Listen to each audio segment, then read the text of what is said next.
राम जय भिगु केदार, राम राम जय परशुराम, राम राम। लगता है आप स्वयं हमें कुछ नहीं बताएंगे। हमें ही अपनी दिव्य शक्ति से सारा वृतांत जानना होगा।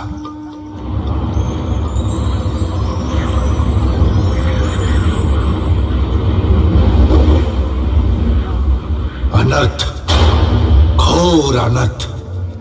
देवी रेणुका, आपने ये अनर्थ क्यों किया? बोलिए देवी, आपका ये कृत्य अक्षम्य है, आपको क्षमा नहीं किया जा सकता। पिताश्री, कृपया शांत हो जाइए। हमें बताइए क्या हुआ है माता के साथ? उन्होंने क्या अनर्थ किया है? मुझे इसका तनिक भी अंदेशा नहीं था। अनर्थ, घोर अनर्थ। पिताश्री, कुछ तो बताइए, हमें कुछ भी समझ नहीं आ रहा। पुत्रों, तुम्हारी माता ने घोर अनर्थ किया है, अक्षम्य अपराध किया है। ये स्वयं तो अपने मुख से कुछ नहीं बताएंगी, परंतु मैंने अपनी शक्ति से सब कुछ जान लिया है। अत्यंत घोर अपराध। हे पिताश्री, माता मौन क्यों है? और आप भी हमें कुछ नहीं बता रहे हैं। हमारी तो कुछ समझ नहीं आ रहा कि आखिर ऐसा कौन सा अपराध माता जी से हुआ है। मैं ही बताता हूं पुत्रों। तुम्हारी माता का अपराध, तुम्हारी माता का चरित्र, स्त्रीत्व एवं आत्मबल पूरी सृष्टि में प्रसिद्ध है। उसके इसी आत्मबल के कारण वो प्रतिदिन एक कच्चे मिट्टी का बना कच्चा पात्र लेकर नदी से पवित्र जल लाती थी। उसके से ज्ञात हो गया है अनर्थ। आज नदी के तट पर कुछ गंधर्व अपनी अप्सराओं के साथ विहार कर रहे थे, जल क्रीड़ा कर रहे थे। उनके इस प्रेमालाप को देखकर ही तुम्हारी माता रेणुका के प्रताप में कमी आई है। उसके मन में विचार आया है, उसका पात्र टूट गया है। नहीं ऋषिवर, नहीं, ऐसा नहीं है। मेरा चरित्र, मेरा अस्तित्व आज भी अखंड है। मेरे मन में कभी कोई दुर्विचार नहीं आया है। हाँ, ये सत्य है, ये सत्य है ऋषिवर कि उन गंधर्वों के कारण मुझे विलंब हुआ तथा उस विलंब को पूरा करने की शीघ्रता में ही वह पात्र टूट गया। मैं निर्दोष हूँ ऋषिवर, ऋषि श्रेष्ठ, मैं निर्दोष हूँ, निर्दोष हूँ। कदापि नहीं, मुझे तुम्हारा तर्क स्वीकार्य नहीं है। तुम्हें इस विकार की, इस अपराध की कोई सफाई देने की आवश्यकता नहीं है। मैंने सब जान लिया है। मेरे वर्षों की तपस्या क्या दोष है? पुत्र परशुराम, तुमने मुझे अभी अभी वचन दिया है कि तुम कोई प्रश्न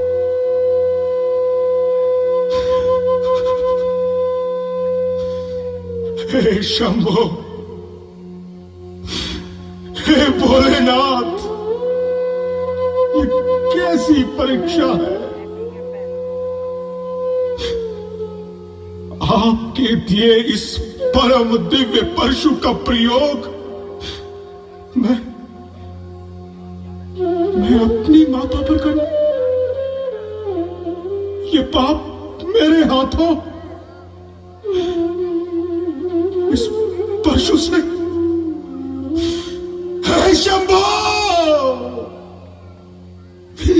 हे शंभो, ये किस पाप का दंड मुझे दे रहे हो? मुझसे नहीं होगा, मुझसे नहीं होगा। हे सदाशिव, मुझे शक्ति दो, मुझे ज्ञान दो, मेरा मार्गदर्शन करो। पिता की आज्ञा ना मानना एक पाप है, और पिता की आज्ञा मानकर माता का वध करना ये एक घोर पाप है। हे दयानिधे, मुझे मार्ग दिखाओ। आपकी शिक्षा के अनुसार मुझे कर्म करना होगा और पिताजी की आज्ञा मानना मेरा सर्वप्रथम कर्म है, मेरा कर्तव्य है। परंतु ये कर्म, ये पाप कर्म, क्या यही मेरी विद्या है? क्या यही मेरा भाग्य है सदाशिव?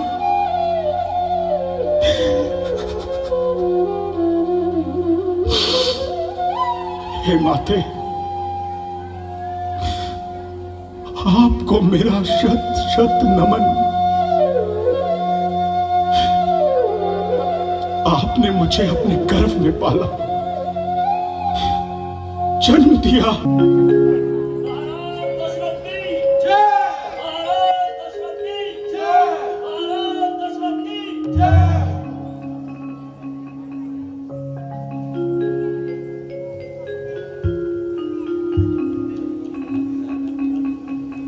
महोदयगण, आज की ये सभा मैंने विशेष प्रयोजन से बुलाई।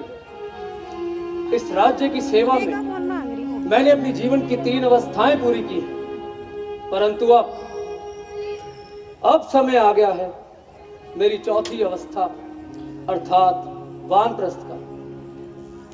अब मेरी आयु बढ़ रही है और शक्ति क्षीण।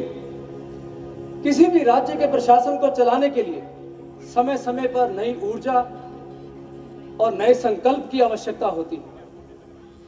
इसलिए मैं चाहता हूं कि मैं अपने जीवित रहते आने वाले समय की बुनियाद स्वयं ही रखूं, ताकि मेरे जाने के पश्चात अयोध्या किसी भी प्रकार के असमंजस और विवाद में न पड़े। महाराज, आप एक प्रजावत्सल राजा हैं, बलशाली भी हैं। अयोध्या का संपूर्ण राज्य आपसे ही तो है। हम सब आपकी छत्र छाया में सुरक्षित अनुभव करते हैं, तो फिर ये राज्य छोड़ने की बात क्यों कर रहे हैं? हम यही भूल कर रहे हैं। राजा अमर नहीं होता, मृत्यु एक अटल सत्य है। आज मैं जीवित हूं तो सब ठीक प्रतीत होता है, परंतु अयोध्या की प्रजा का भविष्य मेरे आज के निर्णय पर ही टिका हुआ है। अगर समय रहते मैंने अयोध्या के उत्तराधिकारी का चयन ना किया तो मेरे प्राणों के साथ साथ अयोध्या की स्थिरता और शांति भी चली जाएगी। ये प्रजा के साथ अन्याय होगा। गुरुदेव वशिष्ठ, आपकी इसमें क्या राय है? पूरी तरह सहमत हूं। धर्म यही कहता है कि उत्तराधिकारी का निर्णय जल्द से जल्द हो जाए। अगर उत्तराधिकारी का निर्णय समय पर ना हुआ तो प्रजा में मतभेद पैदा हो सकते हैं और भाई भाई के ऊपर संदेह करने लगेगा। आपका यह निर्णय केवल बुद्धिमानी नहीं बल्कि राजधर्म के अनुकूल है। गुरुदेव, अब प्रश्न ये उठता है कि अयोध्या का उत्तराधिकारी कौन हो? मेरे चारों पुत्र मुझे एक समान प्रिय हैं। सब में बल है, गुण है, सभी शक्तिशाली हैं, सभी तेजस्वी हैं, परंतु उत्तराधिकारी वही बन सकता है जिसमें प्रजा के लिए न्याय, संयम और करुणा हो। महाराज, आपके वचन सुनकर सभा का संशय दूर हो गया है। आपने राजा के जितने गुणों का उल्लेख किया है वे सबसे अधिक राम में दिखाई देते हैं। वे प्रजावत्सल हैं, मर्यादा का पालन करते हैं और आपके प्रिय भी तो हैं। गुरुदेव, आपने मेरा संशय दूर कर दिया है। आपने भी वही नाम लिया है जो मेरे हृदय में भी था। और मैं सभी सभासदों से पूछता हूं कि गुरुदेव ने जो नाम प्रस्तुत किया है क्या सभी उसको स्वीकार करते हैं? हाँ, हमें स्वीकार है। तो ठीक है, मैं कौशल नरेश दशरथ घोषणा करता हूं कि अयोध्या का उत्तराधिकारी और मेरा प्रतिनिधि होगा राम। राजा रामचंद्र की, राजा रामचंद्र की, राजा रामचंद्र की। गुरुदेव, पिताश्री, मान्य सभासदों और मेरे प्यारे अयोध्या वासियों, जो विश्वास आप सभी ने मुझ पर दिखाया है वो मेरे लिए अलंकार नहीं अपितु मेरा उत्तरदायित्व है। राज्य प्रजा का होगा, राम का नहीं। मेरा शेष जीवन धर्म और मर्यादा की स्थापना में समर्पित रहेगा। राज्य मेरे लिए वैभव का नाम नहीं अपितु मेरे प्यारे अयोध्या वासियों की सेवा का एक अवसर है।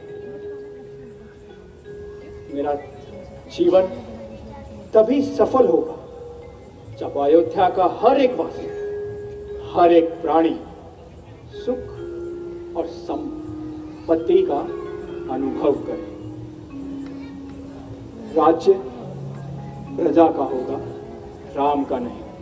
और राम की खुशी प्रजा की खुशी में ही निहित होगी। आओ राम। महाराज दशरथ की जय, महाराज दशरथ की जय, महाराज दशरथ की जय, राजा रामचंद्र की जय। कल सूर्य उदय होते ही गुरु विशिष्ट श्री रामचंद्र जी को अयोध्या का राज मुकुट पहनाकर उनका राज तिलक करेंगे। आप सभी को महाराज की ओर से पधारने का निमंत्रण है। सुनो सुनो सुनो,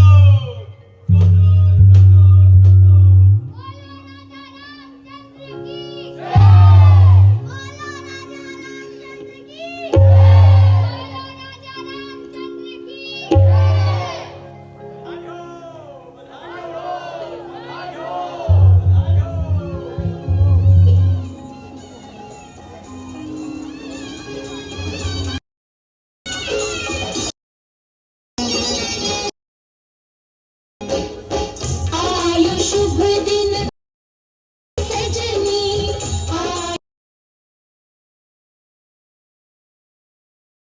बजत बधैया अवध में चौदिसिया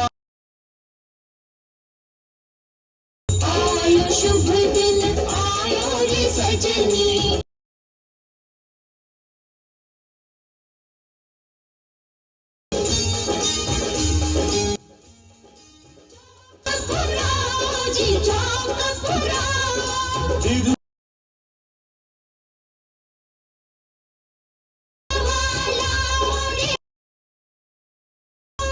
स्वर्ग से सुंदर अयोध्या सजाओ।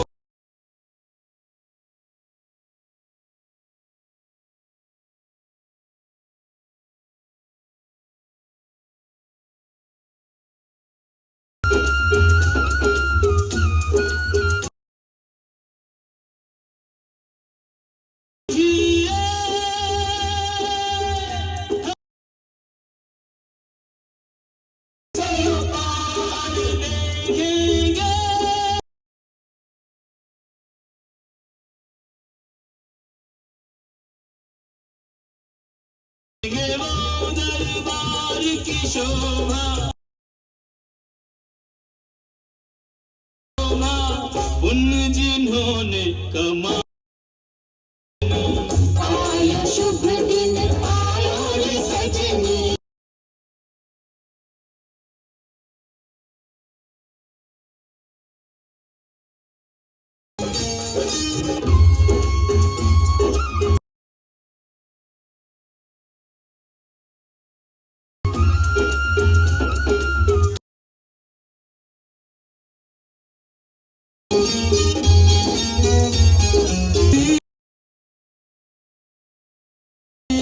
मस्तक उन चरणों में धरेंगे।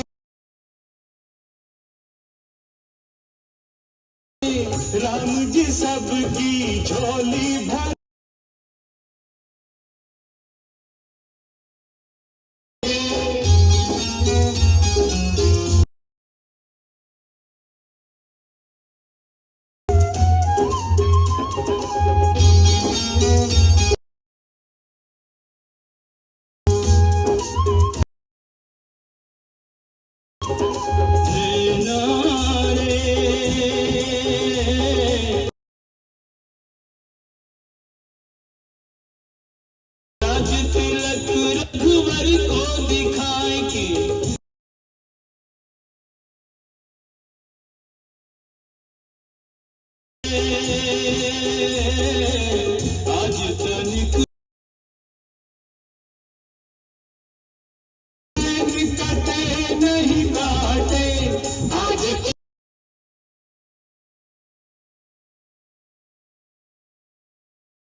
शुभ दिन आया रे सजनी।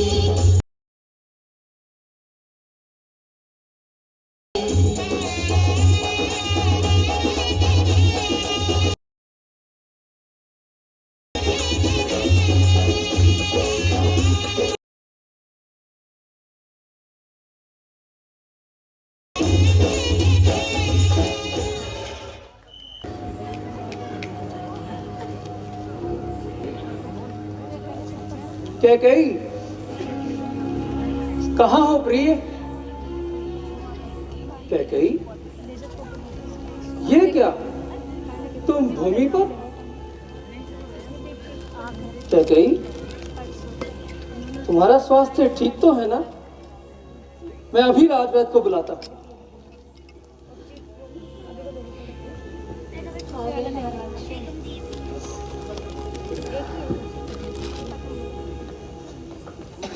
मेरे स्वास्थ्य की चिंता आपको कब से होने लगी महाराज?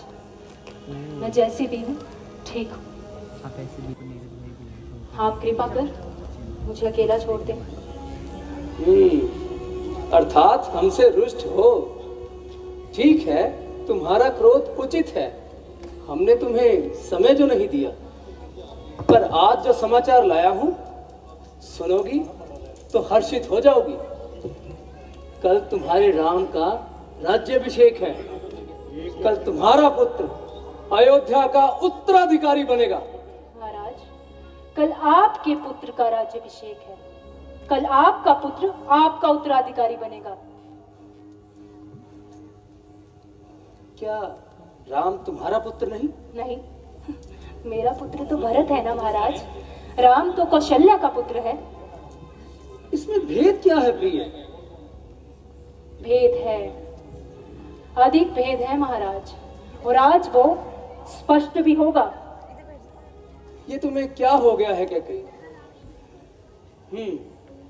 मुझे तो ऐसा प्रतीत हो रहा है कि अवश्य किसी ने तुम्हें कोई दुख पहुंचाया है। कौन है वो? नाम बताओ। किसने किया ये दुस्साहस? मैं अभी उसे दंडित करूंगा। किसी बाहरी ने नहीं महाराज, अपितु आपने ही मेरा विश्वास तोड़ा है। मैंने? अपने कोमल शब्द के बाण चलाना बंद करें। मुझे केवल मेरे 2 वरदान दे दीजिए जो आपने मुझे देवस और संग्राम के पश्चात दिए थे। स्मरण है या भूल गए? बिल्कुल स्मरण है। क्या कही? जब युद्ध भूमि में हम घायल पड़े थे, तब रथ का संचालन करके तुमने हमारे प्राणों की रक्षा की थी। ये प्राण तुम्हारी धरोहर है रानी। तुम जो चाहे जब चाहे मांग लेना। मुझे आपके प्राण नहीं चाहिए महाराज, मुझे केवल मेरे 2 वर चाहिए। तो फिर विलंब किस बात का? क्या तुम्हें हमारे वचन पर कोई संदेह है? सत्य, क्योंकि जो मैं चाहती हूं वो इतना भी साधारण नहीं, वो राम से जुड़ा है। तुम्हारा वर चाहे राम से जुड़ा हो, चाहे असाधारण हो, चाहे जितना भी कठिन हो, हमने जब वचन दिया है तो निभाएंगे भी। हम तुम्हारी सौगंध खाकर कहते हैं, तुम्हारी इच्छा अवश्य पूरी होगी। मेरी सौगंध? मुझसे भी अधिक कोई तो प्यारा होगा ना महाराज? हाँ है, राम। राम हमें सबसे अधिक प्रिय है रानी। तो ठीक है, खाइए राम की सौगंध। राम की सौगंध? क्या कहीं तुम भूल रही हो कि हम रघुवंशी हैं? हम अपने प्राण देकर भी अपने वचन को पूरा करते हैं। क्या तुम्हें ज्ञात नहीं कि रघुकुल रीत सदा चली आए, प्राण जाए पर वचन न जाए। फिर भी यदि राम की सौगंध खाने से तुम्हारा संदेह मिटता है तो सुनो, मैं राम की सौगंध खाकर कहता हूं, तुम जो मांगोगी अवश्य मिलेगा। अब ये शब्द बाण चलाना बंद करो रानी, मांगो क्या चाहते हैं। तो सुनिए महाराज, मेरा पहला वरदान, अयोध्या का राज्य मेरे पुत्र भरत को मिले, राम को नहीं। भरत को? भरत को, और दूसरा वरदान, राम मुनि वेश धारण कर 14 वर्षों तक वनों में रहे, उसका किसी भी नगर में जाना वर्जित हो। कैकेयी, तुम जानती भी हो तुम क्या मांग रही हो? मैं भली प्रकार से जानती हूँ कि मैं क्या मांग रही हूँ महाराज। नहीं, तुम नहीं जानती तुम क्या मांग रही हो। तुम मुझसे वरदान नहीं, तुम मुझसे मेरी मृत्यु मांग रही हो। कैकेयी, ऐसा क्या मांग लिया महाराज जो आप इतने विचलित ही हो गए? पहले तो बड़ी उदारता से बोले थे ये, जाओ जाओ मांगो कैकेयी, जो मांगना चाहती हो मांगो। फिर बोले थे कि प्राण जाए पर वचन न जाए। ये सब एक छल था। महाराज, आपने राम की सौगंध खाई है, बदल नहीं सकते। कैकेयी, तुम्हारी मांगे अयोध्या को शमशान बना देंगी और मेरी मृत्यु का कारण बनेगी। तुम ऐसा क्यों कर रही हो कैकेयी? क्यों? मत करो ऐसा। मैं अपने वचन मांग रही हूँ और आप मुझसे क्यों पूछ रहे हैं? पहले तो आपने छल से मेरे पुत्र भरत को ननिहाल भेज दिया और फिर उसकी अनुपस्थिति में राम के राज्याभिषेक की घोषणा कर दी। उत्सव पूरे नगर में और मुझे सोचना तक नहीं। एक क्षण में कौशल्या राजमाता मर गई और मैं एक दासी। तो क्या ये सब द्वेष और ईर्ष्या थी? तुम राम से नहीं कौशल्या से लड़ रही हो? क्या सोचती हो कैकेयी कि वचन में बांधकर तुम राम को उसके अधिकार से वंचित कर दोगी?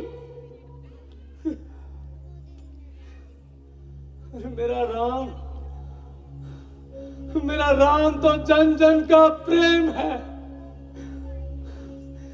वो जिस धरती पर पांव रखता है, जनता उस माटी को माथे से लगाती है। और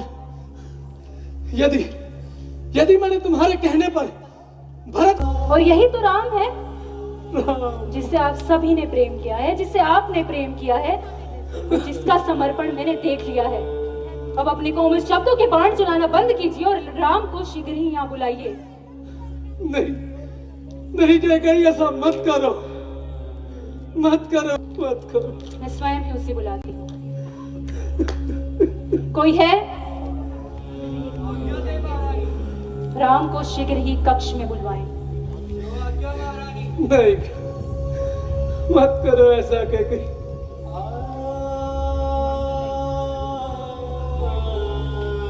राम, मेरा राम।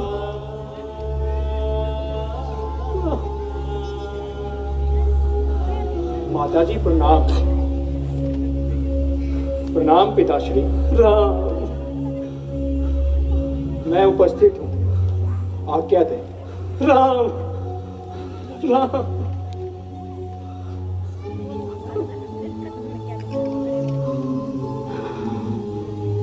कोई भूमिका नहीं राम, स्पष्ट कहती। महाराज ने मेरे पिता को एक वचन दिया था कि मेरा पुत्र ही अयोध्या का भावी नरेश होगा, और महाराज ने 2 वचन मुझे भी दिए थे। कहा था जब चाहे मांग लेना। कैकेयी, मत करो ऐसा। अपने वचन मांगने के पश्चात से महाराज रात भर से भूमि पर दीर्घ निश्वास छोड़ते रहे हैं और अपने इस रूप से वो मुझ पर दबाव बनाने का प्रयास कर रहे थे और अभी भी कर रहे हैं कि मैं अपने वचन वापस ले लूं। माँ, सूर्यवंशी अपने वचनों से कभी नहीं फिरते। ये बात मैंने अपने वंशजों एवं पिता महाराज से सीखी। पुत्र होने के नाते पिता के दिए गए वचनों का पूर्ण करना मेरा कर्तव्य है और पुत्र धर्म है। आप निसंकोच आज्ञा दें। राम, मैं जानती हूँ कि मैं बहुत कठोर हो रही हूँ। वही तो लाइट चमक रही है। रानी जी, आज्ञाकारी पुत्र राम महाराज दशरथ की आज्ञा से वनों में जा रहा है और इससे ये साफ दिखता है कि महाराज दशरथ पर उनकी प्रिय पत्नी महारानी कैकेयी का राज है।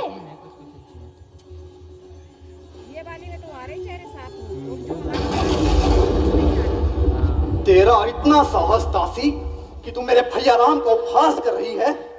माँ कहकर बुलाते रहे वो तुझे, इसका अर्थ भी समझती है तू?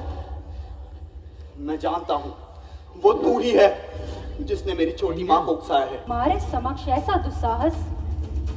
क्या आपने भैया राम के लिए वनवास मांगा है? हाँ। माँ, क्या आप उन्हें सच में वनवास भेज देंगी? हाँ लक्ष्मण। माँ, क्या भैया राम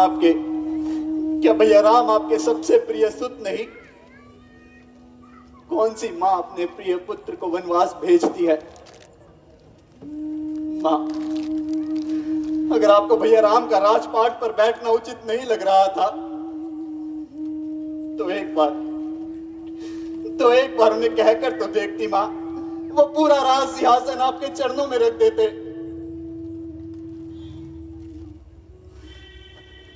और रही भरत भैया की बात, तो माँ, राम भैया स्वयं भरत भैया का हाथ पकड़कर उन्हें राज सिंहासन पर बिठा देते। आपके वचन भी पूरे हो जाते माँ, किंतु भैया राम के लिए वनवास किस लिए माता? लक्ष्मण, अपने क्रोध पर नियंत्रण रखो, और यदि ऐसा करने में तुम असमर्थ हो तो महारानी कैकेयी का यह आदेश है कि इसी क्षण तुम यहाँ से चले जाओ। माँ, अपने पुत्र को क्षमा कीजिए और भैया राम पर कृपा कीजिए। अपने वचन वापस ले लीजिए माँ। माँ, भैया राम आपके वचनों का पालन करने के लिए 14 वर्षों के लिए हम सबसे दूर जा रहे हैं। उन्हें रोक लीजिए माँ, उन्हें रोक लीजिए माँ। यदि आप वन भेजना ही चाहती हैं तो मैं जाने के लिए तैयार हूं माँ।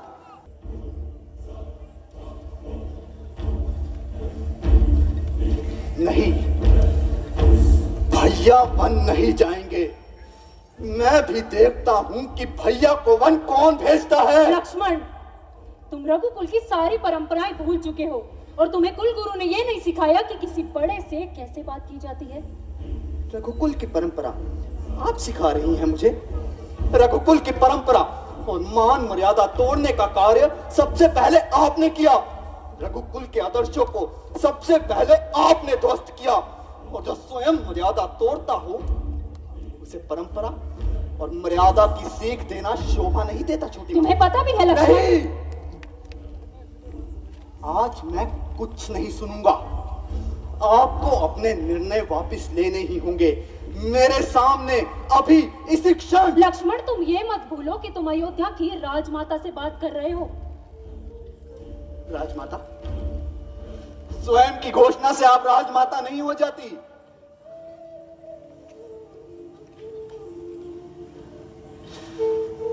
राजमाता तो बड़ी मां है और सदैव वही रहेंगी। और हाँ, रही बात आपकी, तो आप अपनी मान मर्यादा वैसे ही धूल में मिला चुकी हैं। लक्ष्मण, तुम पुत्र होने की सभी सीमाएं लांघ चुके हो। अब उचित यही होगा कि इसी क्षण तुम यहाँ से चले जाओ, अन्यथा। मुझे क्षमा करना मां, किंतु आज मैं अपने आपे में नहीं हूं। आज मैं अपने आपे में नहीं हूं। मां, भैया राम को 14 वर्ष। लक्ष्मण, तुम भावावेश में ऐसी अनर्गल बातें कर रहे हो। मैं पद और आयु दोनों में तुमसे बहुत बड़ी हूँ, और इसके अतिरिक्त मुझे जीवन का ज्ञान भी तुमसे तो अधिक है। कि जो निर्णय मैंने लिया है उसे तुम अनुचित कदापि नहीं कह सकते। छोटी माँ, क्या उचित है और क्या अनुचित, ये तो मैं नहीं जानता, किंतु इतना अवश्य जानता हूं कि जो भी आप कर रही हैं वो किसी भी दृष्टि से अनुकूल नहीं है। जरा सोचिए छोटी माँ, आप एक माँ हैं और एक स्त्री भी। इतने पर भी आप माँ कौशल्या और माँ सीता के विषय में कुछ नहीं सोच रही। उनके हृदय की पीड़ा को तनिक समझने का प्रयास कीजिए माँ। लक्ष्मण, अपनी व्यर्थ की बातों को बंद करो। जो तुम्हारी दृष्टि में उचित है वो मेरी दृष्टि में नहीं। ये प्रत्येक व्यक्ति का अपना अपना दृष्टिकोण है। तुम मेरे निर्णय को अनुचित कदापि नहीं कह सकते। माँ, हमारे वंश का इतिहास सदैव देने का ही रहा है। हमारे वंश ने कभी किसी से कुछ नहीं मांगा। इसके उपरांत अब भैया राम के लिए 14 वर्षों का वनवास मांग रही है। माँ तो अपने पुत्र की सुख समृद्धि की कामना करती हैं और अब कारण ही भैया राम के लिए इतना बड़ा दंड मांग रही हैं।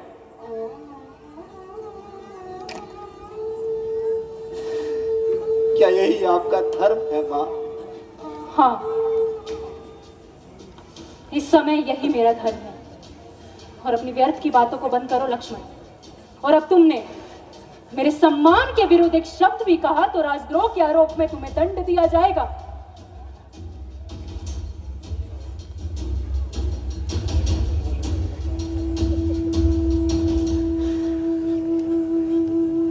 उचित कहा छोटी माँ, आपने बिल्कुल उचित कहा। आपने भैया राम को वनवास का दंड दिया, बड़ी मां को पुत्र वियोग का दंड दिया, मां सीता को पति वियोग का दंड दिया। और हाँ, यदि मुझे भी कुछ दंड देती हैं तो इसमें कोई आश्चर्य की बात नहीं है छोटी मां। किंतु एक बात आप ध्यान से सुन ले कि इतने लोगों को दंड देकर आप भी चैन की सांस नहीं ले पाएंगी। खून क्या रोएगी आप? लक्ष्मण, आज आपने अपनों को ठुकराया है छोटी मां, तो याद रखिए आज के बाद आपके खून भी आपके नहीं रहेंगे। सौमित्र, मत लीजिए अपने मुख से सौमित्र का नाम। आज से सौमित्र आपके लिए मर चुका है। बस करो लक्ष्मण, बस करो।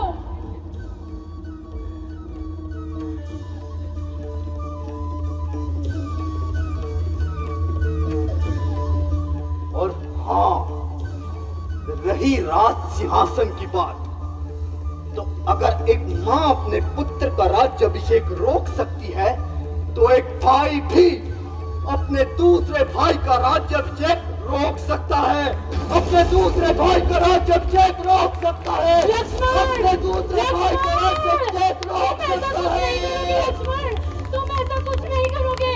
लक्ष्मण, तुम ऐसा कुछ नहीं करोगे। लक्ष्मण, कुछ ऐसा है जो शब्दों से पहले ही धड़कनों में उतर आया है। प्रिय, जब वैवाहिक जीवन आरंभ होता है तो रघुकुल की रीति है कि पति पत्नी को कुछ उपहार स्वरूप भेंट करता है। किंतु मैंने तो उसी क्षण तुमसे एक वचन मांग लिया था, याद है तुम्हें? हाँ आर्य, मुझे सब याद है। आपने मुझसे वचन लिया था कि कभी हमारा वैवाहिक जीवन, हमारा प्रेम मेरे भैया राम के प्रति कर्तव्य प्रेम और सेवा में बाधा नहीं बनना चाहिए। बचपन से ही आप भैया राम को अपना आदर्श और जीवन का मार्गदर्शक मानते आए हैं। आपने मुझसे कहा था कि आपके इस धर्म पथ पर मैं कभी बाधा ना बनूं।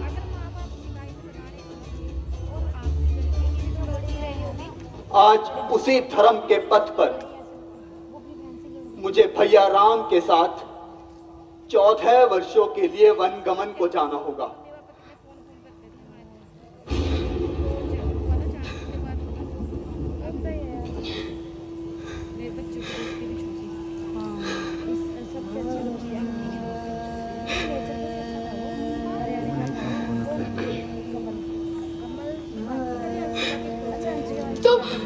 इसी बात को कहने के लिए इतना संकोच कर रहे थे सौमित्र। मैं आपकी अर्धांगिनी हूँ, आपके आत्मा की प्रतिध्वनि। पर जब से कि कई माता का वरदान सुना है, तब से इस वियोग के लिए अपने आप को तैयार कर रही हूँ। उर्मी, नहीं उर्मी, नहीं, अपने अश्कों को व्यर्थ मत जाने दो उर्मी। शांत हो जाओ प्रिय, शांत हो जाओ।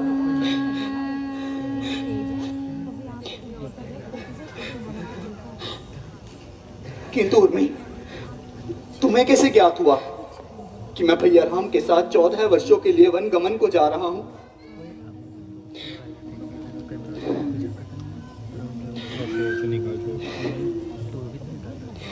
जो पत्नी अपने पति के चरणों को ही पूजा मानती हो, क्या वो उसके हृदय की पीड़ा नहीं पड़ सकती? भैया राम के बिना आप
लक्ष्मण साथ में,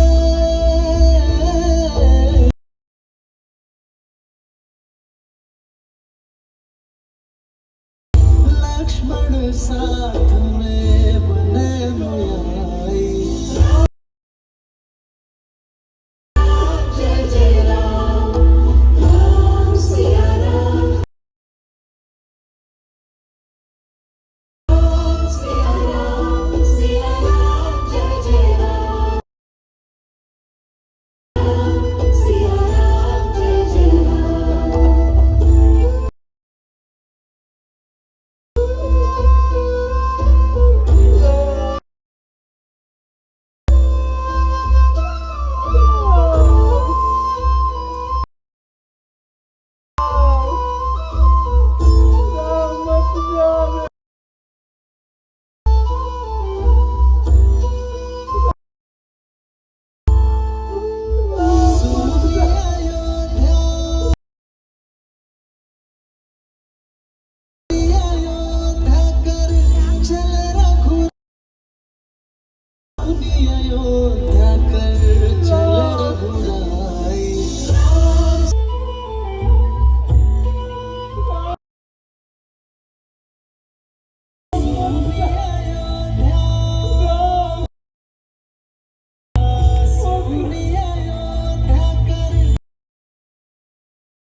सब्सक्राइब करें।